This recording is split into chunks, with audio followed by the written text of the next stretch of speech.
네, 더불어민주당의 최혜영 의원은 장애인 학대로 행정처분 등을 받은 거주시설에 1천억 원이 넘는 국가 보조금이 지급이 됐지만은 환수율이 현저히 낮아서 이에 대한 대책 마련이 필요하다고 하는데요. 자, 오늘 이 시간 자세하게 최혜영 의원과 함께 이야기 나눠보는 시간 가져보려고 합니다. 의원님 안녕하십니까? 네, 안녕하십니까. 네. 자, 이 장애인 학대로 행정처분 등을 받은 거주시설에 1천억 원이 넘는 국가 보조금이 지급이 됐지만은 환수율은 아주 저조하다고 하는데요. 이 상황에 대한 전반적인 설명 부탁드릴게요. 네, 장애인 거주시설은 그 시설 운영 또 인건비 명목으로 국가와 지자체로부터 보조금을 받고 운영을 하고 있는데요. 네. 이 보조금은 장애인에게 뭐 급식을 제공을 하거나 또 시설 종사자에게 급여를 지급해서 장애인 돌봄의 질을 유지하라고 지원하는 금액인데요. 예. 그런데 제가 올해 국정감사를 준비하면서 최근 5년간 장애인 학대가 발생한 시설에게 1,000억 원이 넘는 돈이 보조금으로 네. 지급됐다는 사실을 알게 됐습니다. 네. 이렇게 장애인 학대가 발생을 하면 당연히 보조금을 환수해야 하잖아요. 네. 그런데 이 중에 환수된 금액은 뭐 한 4,300여만 원, 전체로 보면 0.04% 수준에 불과했습니다. 네. 예, 이렇게 환수 실적이 왜 이렇게 저조하냐 원인을 살펴봤더니 네. 가장 큰 원인이 보건복지부의 관리 소홀이 가장 큰 원인이었어요. 네. 그래서 사실 현재는 시설 폐쇄가 이루어져야 환수를 받을 수 있는데요. 네. 현행 제도로는 뭐 시설 폐쇄가 되려면 학대가 3번 이상, 그것도 적발되어야지만 이 시설 폐쇄 처분을 받습니다. 그렇군요. 네, 그런데 복지부는 이렇게 시설 폐쇄가 되었는데도 환수를 하지 않았고요. 이번 조사에 보니까 한 12곳이 폐쇄 처분을 받았는데 네. 실제 환수는 겨우 한 곳 약 한 1,000만 원 정도 네. 받는데 그친 그런 상황입니다. 아니 그런데 이 장애인 거주시설에서 학대가 여전히 많이 발생하고 있나요? 네, 지속적으로 아마 언론 보시면 계속 장애인 학대가 이어지고 있고요. 예. 그 이유가 시설은 좀 폐쇄적입니다. 지역사회랑 좀 단절되어 있는 부분도 있고 또 누군가가 뭐 사건을 신고하지 않으면 잘 드러나지도 않고요. 네. 또 앞서 말씀드렸던 것처럼 학대가 3번 이상 적발되어야 되는데 제 생각엔 적발되지 않은 학대 사건들도 많다고 보고 그럴 수도 있고요. 있겠습니다. 그래서 제가 복지부에 제출 자료를 봤더니 뭐 최근 5년간 160개 시설에서 총 220건이 발생을 했고요. 네. 심지어 또 같은 시설에서 재학대가 발생한 건도 상당히 많았습니다. 그랬군요. 이거 좀 심각한 상황으로 보이는데요. 네. 장애인 거주시설에서 학대 정황이 드러나서 신고를 하게 되면은 그 시설에 대한 행정처분을 내리게 되잖아요. 네네. 그런데도 학대가 근절되지 않는 이유는 어디에 있다고 보시나요? 사실 여러 가지 이유가 있을 수 있는데요. 한 2가지 정도만 말씀드리면 하나는 행정처분의 수위 자체가 너무 낮다는 겁니다. 앞서 설명드렸던 것처럼 학대가 발생한다고 해도 처음 위반한 경우에는 대부분 개선 권고로 그치는 거죠. 그러니까 학대 발생했을 때 이렇게 하지 마세요 정도로 그치는 거죠. 그렇군요. 그렇다 보니까 시설에서도 장애인 학대에 대한 경각심을 그렇게 가지고 있지를 않고요.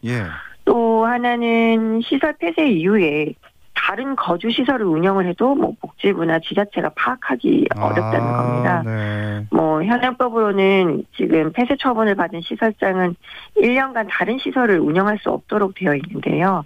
그 말은 다시 말하면 1년 뒤에는 다시 뭐 시설을 개원을 해도 뭐 복지부나 지자체가 모르는 거죠. 그러네요. 그리고 왜 모르냐?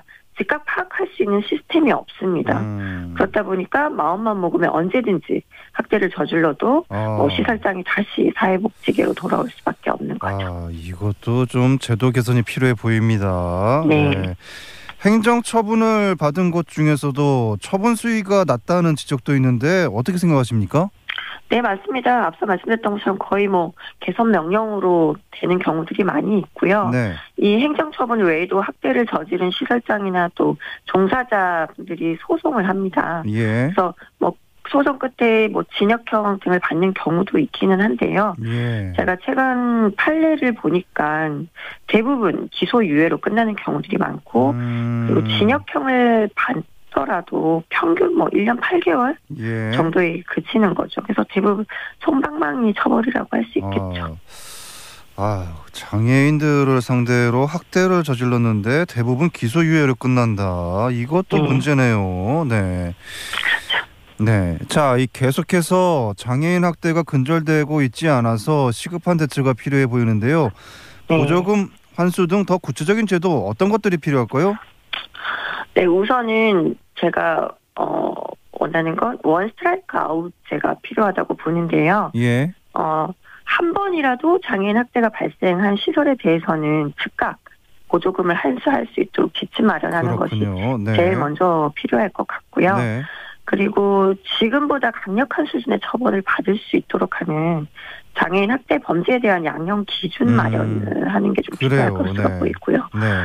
그리고 하나 더 말씀드리면 사실 학대 피해 사실을 관계 기관들이나 실시간으로 알 수 있는 정보가 없습니다.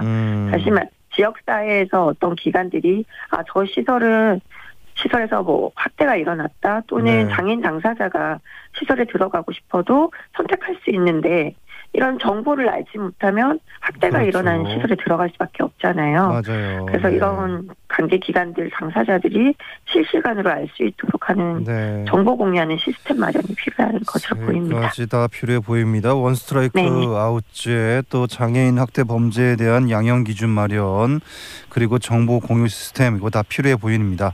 자, 마지막으로 못다한 말씀으로 마무리하겠습니다. 네.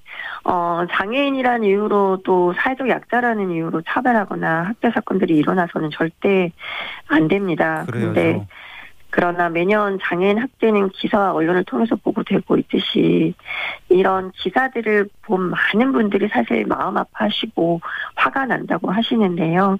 하지만 이 공부는 잠시일 뿐이고 시간이 지나면 우리 기억 속에 잊혀집니다. 그래서 여전히 시설에서의 인권 침해가 계속 발생되고 있는데요. 장애인 학대 근절을 위해서는 시민 여러분의 지속적인 관심이 필요하고요. 또 궁극적으로는 장애인들이 시설이 아닌 지역사회에서 자립해서 살아갈 수 있도록 국가의 지원이 필요하다고 봅니다.